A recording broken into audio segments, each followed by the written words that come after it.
Welcome to Burlap Teachers. Enjoy the video. In this video, I will explain how to make a stock watch list. First, understand that a watch list is a curated list of stocks you are considering for investment. It helps you stay organized and informed about companies before you commit to buying shares.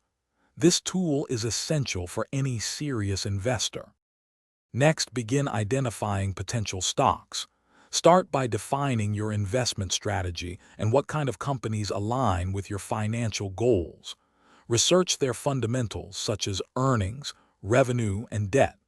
Also, consider their industry position and any recent news that might impact their future performance.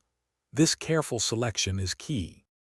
Quick recommendation: if you're finding this video helpful, please take a moment to subscribe and like it. And on another note, just like you want a clean watch list, you probably want a fresh car.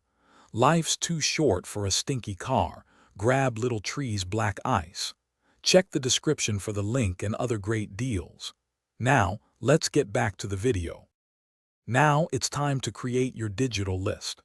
Most brokerage accounts and financial websites offer free watch list features. Simply search for the company's ticker symbol and add it to your new list. You can then customize the columns to show data like current price, daily change, and market capitalization, making monitoring efficient. Thanks for watching. Consider subscribing if this video helped you.